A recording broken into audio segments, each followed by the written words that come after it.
What's up everyone, kembali lagi di MOTR spesial bersama Pusat Miftah Wibowo. Ramses II itu bapak angkatnya, sedangkan anaknya adalah yang tenggelam. Karena Firaunnya banyak gitu kan. Jurusannya beda. Jurusannya syariah yang nggak bolehin nge-game. What's up everyone, kembali lagi di MOTR spesial Mas Stay on the road bersama Pusat Miftah Wibowo. Kalau ini mah kita sambil minum nggak apa-apa mas, karena ini bukan episode Ramadan nih, bukan Ramadan nih, MOTR bukan Ramadan. Bukan Ramadan. Oke. Ini mau sambil minum mas, santai. Iya, Emang kemarin puasa ya? Kemarin puasa kan. Kemarin kan kita lagi puasa. Oh, nyemil mas.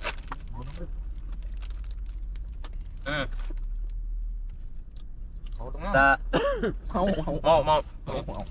ini banyak ciki-ciki. Monggo mas, iki snack mas. Snack ular lagi. Snack ular. Jadi Mas Miftah ini adalah salah satu founder ya mas ya, founder bisa dibilang founder. Sponsor ya. Salah satu founder dari Pojok Peradaban, salah satu platform sejarah Yang mewadahi sejarah untuk Teman-teman kawanan masisir tarikh ya. Berangkat dari keresahan, Perusahaan ya mas, akhirnya mas. berangkat dari keresahan bro, karena anak-anak tarikh dikit Oh zaman dulu iya dikit ya mas. Beroleh ke sana apa beroleh Dan nggak ada bimbingan. dari Nggak ada tongkrongan. bimbingan tarik. Tapi pendekatannya dulu gimana mas? Maksudnya apakah mas dulu yang belajar lebih dulu baru buka itu atau akhirnya kenal sama Ya, Chef kan ya? ada apa namanya kak kelas kan yang merekomendasikan yang khusus merekomendasikan dosen-dosen gitu.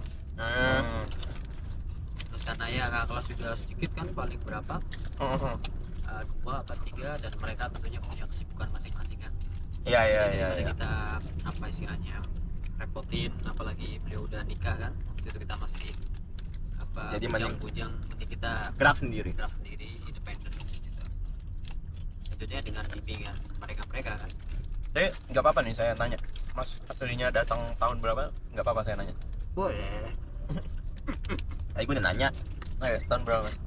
2012 akhir. Wah mantap. Lama banget kan. Makanya sampai tahu kemarin. Saya masih SMP. Iya saya baru masuk pondok. Kayak tahu Komarudin. Tuh, tahu Komarudin, tahu Kahak, itu bayarannya 10 harga yang tahun. 10 tahun. almost there. Kita baru 3 tahun. Tapi kita 3 tahun udah tahu Komarudin akhirnya ada yang Lu mas. Itulah, jadi Pojok Peradaban tuh meningkat kegetiran yang harus Oh bener juga. Bahkan ini mas, Juga. apa metode teman-teman yang belajar di tarikh itu jadi apa ya macem-macem. Temen saya dulu ada tarikh, dia waktu tingkat 2 Siapa namanya? Soib Oh. Amani. Kalimantan. Fajrul Ihsan, Arul senior gua. Iya sih betul juga. Itu dia belajar apa ya, tingkat 1 atau tingkat 2 ya? Kayaknya tingkat 1 deh, yang perang itu. Nyamainnya sama perang Shinobi Naruto. Nah, sumpah. Dia bikin kajiannya kayak gitu. Bikin singkat ngeringkasnya kayak gitu jadinya. Gokil juga. Yang dia ngerti. Itu perang medieval sejarah apa Eropa abad pertengahan. Nah ya itu. Kawanku main itu yang perang-perangan kastil itu namanya apa? COC. Dota? World of Warcraft. Iya, apa ya? Namanya lupa. Kayaknya Warcraft Pokoknya, deh. yang kayak pasukan ya kan. Iya. Terus ada Saladinnya gitu. Ya. Tahu aku Warcraft. Kayak gitu, dan Najah. Aja. Makanya orang-orang ini Keren banget. Bisa aja modal game. Bisa begitu orang-orang. yang wibu keren. Iya ya, modal anime aja. Ya anime lagi. Ngikutin. Kayaknya gua juga sering nge-game, gua anime, berarti gua udah jalan yang tepat lah insyaallah. Tapi Salah jurusan aja lo ya. Beda jurusan. Jurusannya beda. Jurusannya syariah yang nggak bolehin nge-game. Ini mas. Soal mumi nih mas. Iya, karena Mas Bukan Miftah, soal mumi, ini soal Firaun. Mas Miftah orang sejarah. Kita penasaran soal Firaun Soal, nih, Mas. sebenarnya Ya lu udah pernah ketemu kan Mas soal membahas yang itu ya? Waktu dulu tahun berapa itu? 2019. Waktu di KMKM. KM ya. Iya, KMKM. Waktu Mas siapa? Mas Zain ya. ya Mas Zaini. Itu celetuk ada tuh pertanyaan. Jadi Firaun yang mengejar Nabi Musa itu yang mana? Apakah kan muminya ada Firaun di museum kan Mas waktu itu? Kan ada Firaun yang Firaun yang ada Nabi, tapi nggak tahu karena Firaunnya banyak gitu kan. Ya. Ya. Nah, Ramses mana gitu. Nah, tuh Ramsil Tahrir tuh. itu ada banyak Tremko di sana. Itu nggak tahu kita yang mana yang bener ya, yang ngejarnya ya. Nah, kalau kita ngebaca ada yang yang patung gede dua itu Mas siapa? Namanya? Mut dan Amenhotep. Amenhotep Ya, sama iya. siapa istrinya? Istrinya siapa namanya? Yang Ando. di Mesir apa ya? Musim Tahrir itu ya. Iya, Yang paling ujung. yang di tengah. Bukan gede kan? Ya, yang gede. Iya.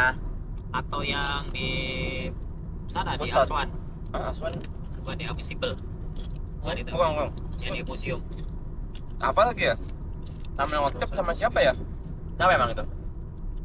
Kalau aku kurang ngerti. Itu dia. Nah kalau itu soal Fir'aun yang tenggelam ya, kita kan carinya Iya, yang tenggelam. Jo mau nggak Jo? Waduh. Ini itu sebenarnya aduh minum dulu. Monggo Mas. Monggo. Oke Mas. Ono jus. Siap. Jus apel.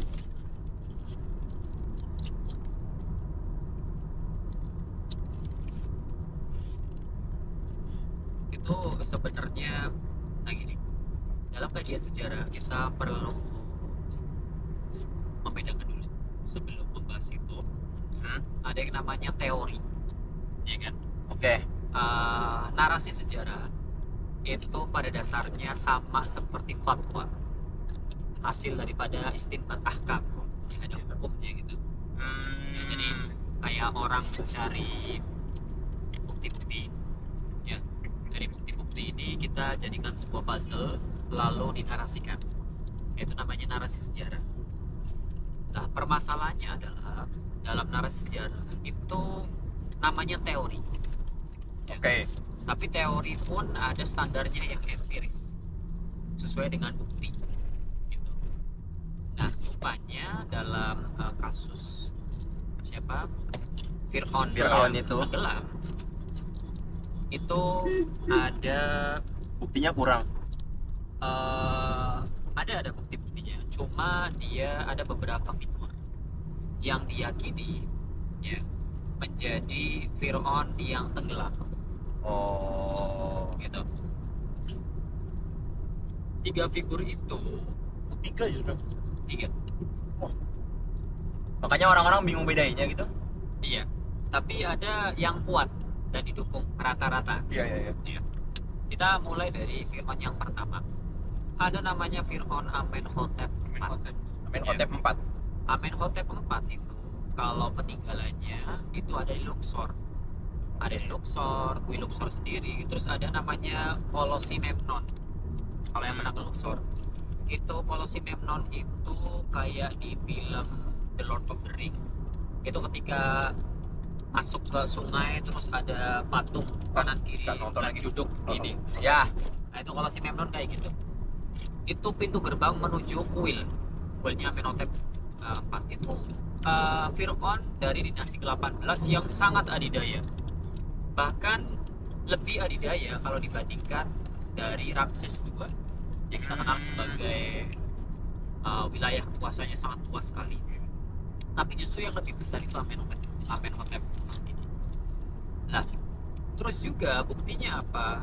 Di kuil Karnak dan Luxor itu bangunan yang besar itu dibangun oleh Amenhotep IV. Justru Ramses II yang datang di dinasti ke-19, dinasti berikutnya, itu dia menghapus nama Amenhotep diganti dengan namanya Ramses II supaya seakan-akan yang bangun itu Ramses II Ramses 2. gitu. Cuma sayangnya kuil agungnya Amenhotep IV itu udah hancur. Nah, setelah Amenhotep nanti ada Fir'aun namanya Akhenaten. Nah, Dan ini pendapat ini banyak dipegang ya. Yang Fir'aun tenggelam itu, yaitu Amenhotep, itu banyak dipegang oleh orang-orang Mesir yang dari Sonit, Oke. orang Mesir bagian selatan. Kenapa demikian? Karena orang Mesir bagian selatan itu mereka punya apa ya bahasanya, Ciri khas. ingatan kolektif, karena kotanya Akhenaten itu ada di sana. Apa sih bahasanya? Di daerah Tel Amarna, utaranya Luxor. Oke.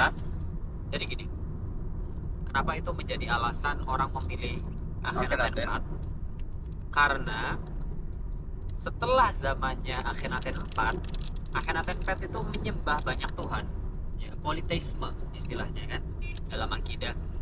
Sedangkan setelah Akhenaten 4 yang politeisme itu, muncul seorang Fir'aun namanya Akhenaten, dan dia monoteisme, menyembah satu dewa atau sesembahan. Lah, sedangkan itu tidak pernah terjadi sepanjang masanya Mesir kuno. Mesir kuno. Oke. Ya. Ada catatan indikasi tapi tidak berlangsung lama. Lah, sehingga apa? Ada indikasi yang mengatakan begini.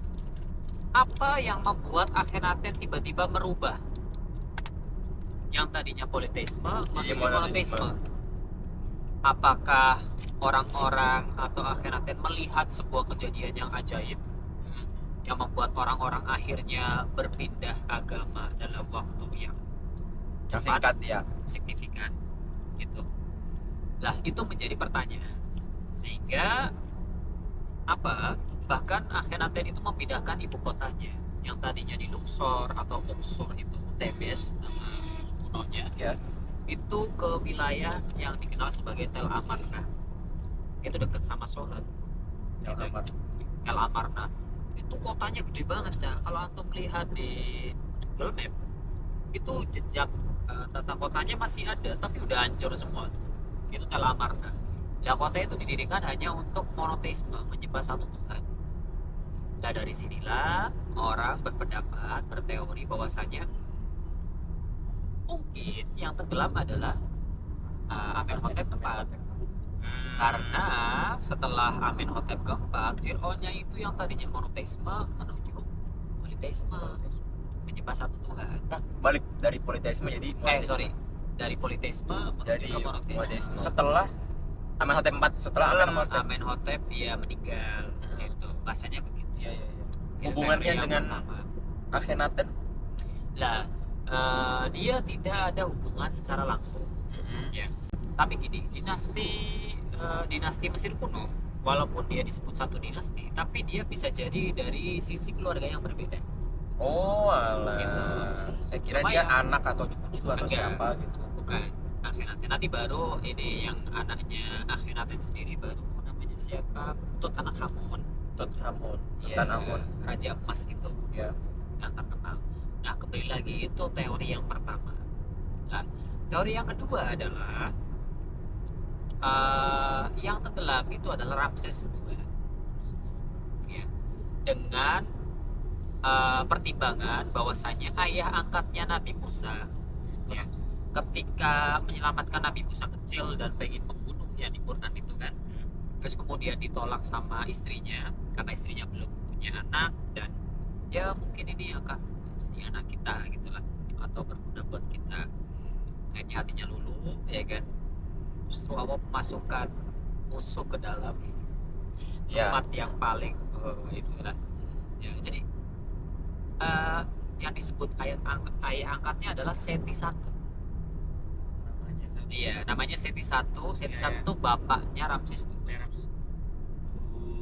Jadi Seti I kemudian setelah mengadopsi Nabi Musa, lahirlah Ramses II dari istri yang lain.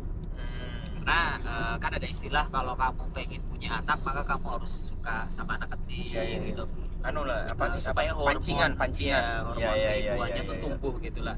Nah, itu yang dilakukan oleh istrinya Fir'aun gitu. Seti I lah akhirnya punya anak, ya kan. Anak ini yang tumbuh bersama Nabi Musa kecil. yaitu Ramses II. Ramses 2 ini. Sehingga dengan rentang waktu yang seperti itu, Ramses II lah setelah Seti meninggal, Ramses II naik tahta. Ramses II lah yang nanti berhadapan dengan Nabi Musa ketika meminta Bani Israel untuk dilepaskan. Iya. Aku kira tuh awalnya kayak Nabi Musa tuh ngelawan Firaun tuh memang dari bayi. Firaun tuh udah tua. Iya kan. Ternyata dia Nah. pernah kayak sebaya gitu sebenarnya. Iya, jadi ada dua ini aja, ada dua apa sih namanya? Dua figur. Iya. Jadi Itu Fir'aun untuk yang- teori yang ketiga ya Mas ya? Teori yang kedua. Teori yang kedua. Iya. Jadi ada enggak, maksudnya secara umum ada dua figur Oh ya. yaitu Fir'aun yang sebagai bapak angkat, ya. Dan satunya itu yang tenggelam. Iya, Jadi iya. itu bukan figur yang sama, Cak. Karena Ya, si jadi- Ramses bapaknya Ramses II Seti ya? satu Si Seti I udah meninggal. udah meninggal. Nah, digantiin Dan Ramses 2. Yang tenggelam adalah yang Ramses. sebaya sama Ah. Nabi Musa. Iya. Karena di Qurannya ada gini yang Fima mana, aku hafal ayatnya ya. Mungkin bisa dibantu nanti. Oke. Jadi Fima mana gini ya. Bagaimana engkau bisa melawan kami yang mana kamu telah dibesarkan bersama kami? Fir'aun yang ngomong gitu. Oh. Iya. Jadi tafsirannya indikasinya ke sana. Iya, indikasi ke sana. Jadi kayak, kok kamu melawan aku nih saudara Saudara kamu, iya. besar bareng gitu loh, rasanya begitu. Iya. Itu teori yang kedua. Teori yang ketiga berarti geser tuh. Yang tenggelam adalah cucunya Seti I atau anaknya Ramses II, Oke. yaitu Fir'aun Merenbita. Ya. Dengan dasar apa? Dengan dasar gini. Ramses II itu bapak angkatnya Nabi Musa. Seti I Seri satu bapak angkat Nabi Musa. ini teori yang kedua. Teori yang ketiga terakhir, Oke. Ramses II yang tadi di teori yang kedua itu tenggelam, justru sekarang kebalik, dia sebagai bapak angkatnya Nabi Musa. Oh. Dan yang tenggelam adalah anaknya Ramses II, yaitu Merenbita. Namanya Merenbita. Ya. Nah, dasarnya apa? Ini menurutku pribadi, dan aku memegang teori ini. Ya, artinya bisa benar bisa salah ya. Tapi bukti yang ini udah menuju ke sini. Ini fanus-fanus nih. Iya, rame. Iya, ada banyak fanus-fanus, guys. Belakang. Kelihatan ya dari kaca belakang. Di depan tuh fanus-fanus semua ntar nih di balik. Enggak, yang ini lain. Enggak, ada fanus di depan situ. Oh ya. Setelah ini, Oh, iya. setelah pamerannya nih. Lanjut, Mas. Ini Teori yang ya. teori yang ketiga itu Ramses II itu bapak angkatnya, sedangkan anaknya adalah yang tenggelam, yaitu Merenbita. Bukti-buktinya gini, bukti dari sisi makam. Sisi makam adalah makamnya Ramses II, antara Ramses II dengan Merenbita. Ramses II itu makamnya rapi, sedangkan Merenbita itu makamnya terburu-buru. Terburu-buru bangunnya. Terburu-buru. Nah gini, penjelasannya gini. Jadi orang Mesir kuno, khususnya raja, kalau dia mau meninggal, dia ada ramalannya lewat kahin pendeta. Oke. Iya. Jadi kahin ini tidak hanya ahli ibadah, tapi dia pintar ilmu kimia, kedokteran, ilmu nujum, perbintangan, Iya. falak segala macam. Jadi ya sihir lah bisa kita katakan dengan kombinasi itu. Jadi dia bisa mengetahui kira-kira kapan nih punya ilmu firasah lah gitu lah, firasat itu. Kapan nih Orang ini raja meninggal. ini mau meninggal? Iya. Kenapa? Karena makam raja itu tidak dibangun dalam semalam, tapi itu proyek yang oke. panjang. Contohnya piramid. Iya, itu kan Piramida makam. Giza 20 tahun. Kenapa? Karena dia hanya dibangun di masa ketika sungai Nil itu banjir. Karena kalau banjir, maka lahan subur kanan kiri Mesir yang buat pertanian tuh lagi hilang Ya, lagi. di dalam air kan, sehingga orang-orang pada nganggur, paling ya mancing ikan gitu kan, sehingga oleh negara daripada nganggur kita proyek gitu, makanya kan gitu 20 tahun. Nah karena itu costly, maka mereka memiliki temuan baru, yaitu membangun istana bawah tanah, ya kan, makamnya bawah tanah tuh, jadi bikin kayak Udah gua. ke Oh, Ya, makamnya bawah. Oh, Bawah tanah. berarti piramid Aja. bawah tanah dulunya. Jogja. Enggak, maksudnya Bukan setelah Rosa. Oh iya. Oh motor. jadi setelah masa piramid. Oh mau lihat tak? Asrul masa piramid itu kan cuma sebentar. Dari Iya. dinasti 4 sampai 6. Setelah itu nggak ada lagi. Ada kecil-kecil. Kenapa? Karena mahal bikin Iya piramid iya itu. iya. Ada Dan proyek harganya besar banyak berarti ya. betul. Next time juga. Sehingga lebih dibuat proyek yang sangat santai, yaitu bikin gua. Tapi gua itu adalah miniatur rumah mereka. Karena mereka percaya kalau ruh mereka akan tetap abadi selama jasad mereka, kebutuhan mereka Ya, di ya, dunia ya. itu ikut terbawa dan terbangun di makam itu. Oke. Lah, Si makam si ini tadi siapa? makamnya Ramses II Si Ramses itu itu bagus. dipersiapkan Iya, dalam dipersiapkan. waktu yang cukup, hiasannya, ukirannya, hieroglif gitu kan. Tapi yang makam Lah, anaknya, makam anaknya ini enggak banyak. Cucu-cucu. enggak Iya, anaknya Ramses II. anaknya Ramses II atau cucunya Seti I. Iya, cucu Seti satu. Oh iya iya iya. Yang namanya Merenbita. Merenbita. Merenbita. Nah, makam Terburu-buru. Merenbita ini terburu-buru. Jadi kayak Asal bikin aja ya. Iya, terus apa sih aksesoris, bahkan kotak sakrofagusnya, ya, kotak peti matinya itu pinjam dari orang lain Oh. gitu. Karena dia udah jadi duluan, terus ya udah kita pakai yang ini aja yang ada Iya gitu. iya. Karena bikin kotakan tuh gitu Iya, kan, capek gambar juga segala macam. Lama-lama. Itu. Nah, ditambah lagi semua mumi itu rata-rata coklat atau kehitaman. Tapi muminya Merenbita itu putih, Oh. cenderung putih. Ada kalau ke museum Tahrir, sekarang kan berarti museum peradaban itu. Iya, Ustaz. Itu satu-satunya mumi yang warnanya cenderung putih itu punya Merenbita. Gak ada yang lain. Kenapa demikian? Menurut penelitiannya, karena dia terekspos oleh garam terlalu lama di air. Oh. Keren ya, bro. Nah, sedangkan Masuk garam. apa namanya? Putar dulu, putar. Yang Coklat. Fir'aun itu Hah? itu kan hitam atau coklat. Ya, itu bukan kulit asli mereka, tapi itu proses mumifikasi. Proses mumifikasi itu panjang. Ya. Jadi setelah orang itu meninggal, orang ini akan dibersihkan. Jadi organ-organ dalamnya seperti usus, jantung, usus, paru-paru, hati, dan otak itu dikeluarkan. Keluarkan. Artinya organ-organ yang kemungkinan akan rusak. Busuk. Iya. Iya. Kecuali satu, jantung. Jantung itu nggak boleh dikeluarkan. Oh. Karena jantung itu dipercaya sebagai tempatnya ruh. Zaman dulu. Oke. Jadi jantung nggak diambil. Kecuali kalau dia musuh itu jantungnya diambil supaya dia tidak bisa reinkarnasi atau masuk surga. Kayak ini yang musuhnya di ini. Apa Justice League? Justice League. Kayak Justice League Suicide Squad. kayak ini Pirate of the Caribbean. Iya. Itu kan jantungnya diambil. Iya, jantungnya diambil. Si Flying Dutchman. Flying Dutchman. Nah, kembali ke sini. Karena itu proses mumifikasi aja. Setelah dibersihkan organnya, isi otaknya, maka dia akan direndam di dalam garam natron. Garam natron tuh bukan sembarang garam. Jadi dia garamnya digunakan.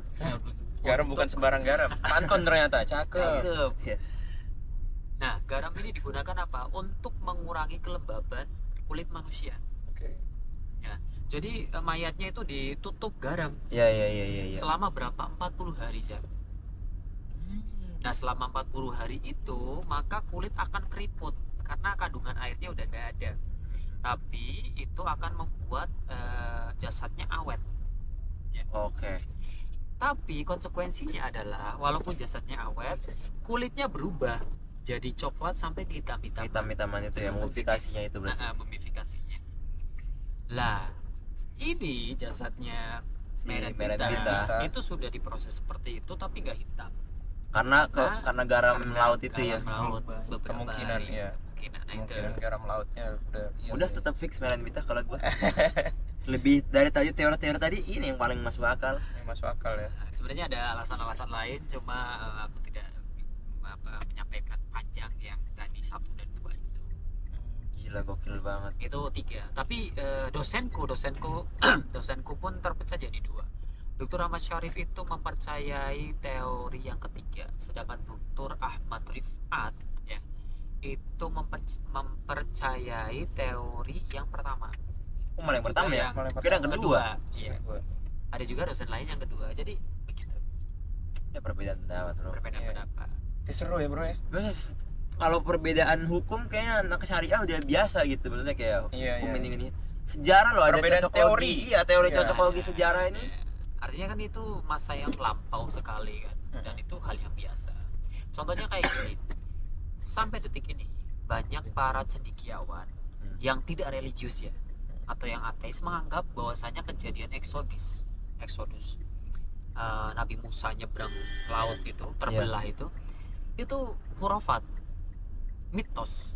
Kenapa? Karena sampai detik ini tidak ditemukan sebuah hieroglif atau pahatan Mesir kuno yang menceritakan kejadian tersebut. Padahal semua kejadian besar Mesir ya, Pasti baik itu tertulis di situ bencana ya kan, kelaparan, Kelaparan. Pasti tertulis ya. Pasti ada tertulis. tulisannya catatannya. Nah, Iya, itu. iya, iya, iya. Artinya seperti itulah. Bahkan ini Dipa pernah bilang itu ini apa?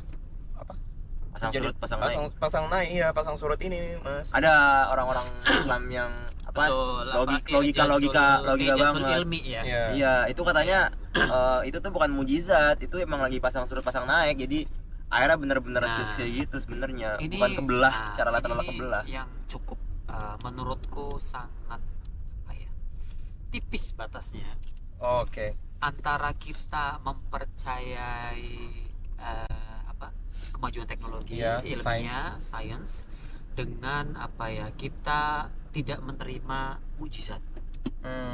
Jadi gini, gimana ya bahasanya? Ada salah satu ilmuwan dan dia Muslim, namanya Dr. Abdul Wahab Najjar. Dia nulis buku bagus banget kan. Namanya Qososul Anbiya, cetakan dari Ibnu Katsir. Kayak kita tahu, Kayak mau beli kemarin? kita beli gak sih? Enggak. Cuman mau disuruh beli kemarin Sama siapa? sama teman-teman rumah. Iya. Itu buku menurutku bagus.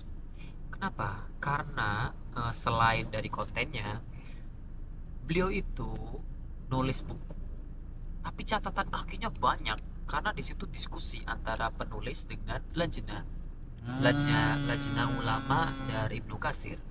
Karena pendapatnya beliau tuh banyak yang menurut pandangan lajnah secara umum ya, aslinya i'tikad itu kalau tidak diluruskan, dalam arti tidak dijelaskan lebih rinci, itu bisa membuat orang itu kayak mempercayai itu secara Plek-ketiplek ya. plek gitu loh. Contohnya kayak tadi, Dr. Abdul Najjar di buku itu bilang itu terjadi seperti yang dikatakan Al-Quran maupun kitab terdahulu ya, kitab Exodus itu, pasal Sifir Khuruj itu, tapi juga termasuk kejadian alam. Nah, sehingga dipandang oleh lajnah itu berbahaya. Kenapa? Karena itu opini yang ingin digiring oleh orang barat yang tidak percaya agama. Iya. Supaya apa? Tidak ada mujizat, tapi itu hakon alami gitu loh. Iya. Dan itu gini, Cak. Itu kayak kalau ditarik di kasusnya apa itu namanya, pembahasan Sirah Nabawiyah, ada istilah begini. Qaulul haq yuradu bihil batil. Gimana?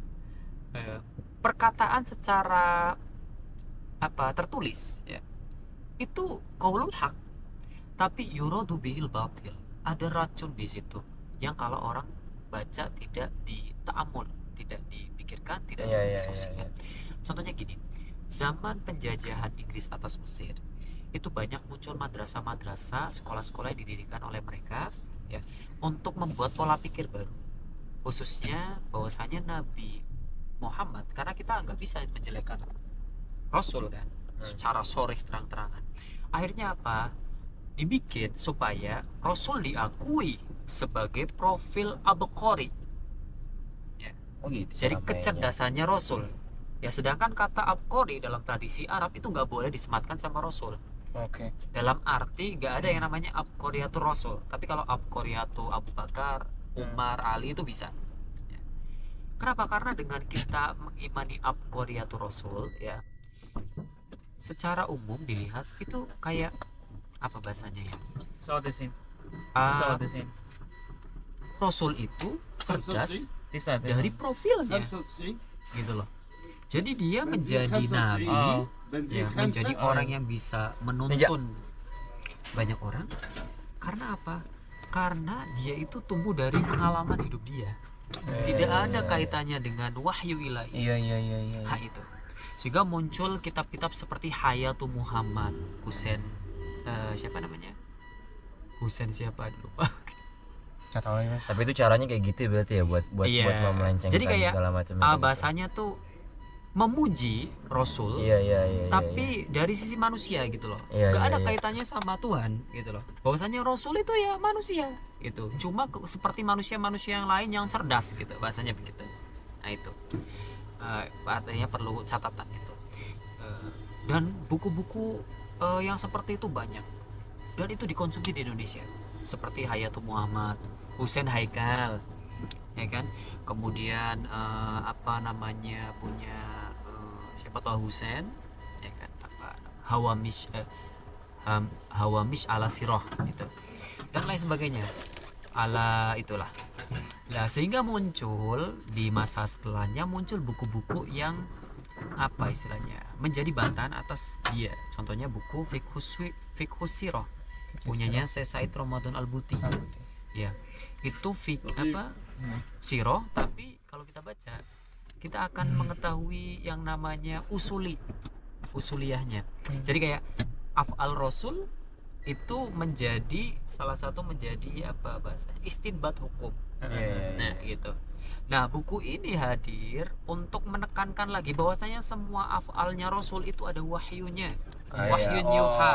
Oh Gitu. iya. Bukan Sehingga semata-mata kayak bukan semata-mata. Jadi Abqariyatul Rasul itu mambaknya atau sumbernya itu dari wahyu ilahi. Gitu. bukan sebagai manusia biasa aja. Bukan manusia biasa. Karena kalau sebagai manusia biasa maka apa bedanya? Apa kita yang Nabi Muhammad dengan orang-orang yang hebat di masa dulu seperti Iskandar Agung gitu kan, Alexander the Great, apa Ramses II, nggak ada bedanya seperti itu. Nah jadi kayak gitu ya. Ada apa di sejarah kita kajian selalu mengingatkan itu. Jadi memang sangat gak kerasa. Gitu. Iya. Aku Tipis pribadi banget ya? tipis banget. Aku pribadi gak tahu seperti itu kecuali kita ngaji talaki, ya kan? Kayak ngajinya Syekh Syekh Kamil, terus Syekh Fathi Jazi itu kan beliau ngajar Asy-Syifa. Ya. Oh iya. Beliau itu kan dari gurunya ya Syekh Fathi, kemudian siapa namanya Syekh Ali Soleh itu kan dulu belajar sama Syekh Ali Soleh Al-Jafari. bukan Bukan. Syekh Solia Fari. Ali Soleh Soleh Azhari. Azhari. Teman jalan. Iya, yang beliau Siapa tahu itu ya. pakar lughah. Oh, oke. Ya, itu kan gurunya dulu siapa ya saya lupa.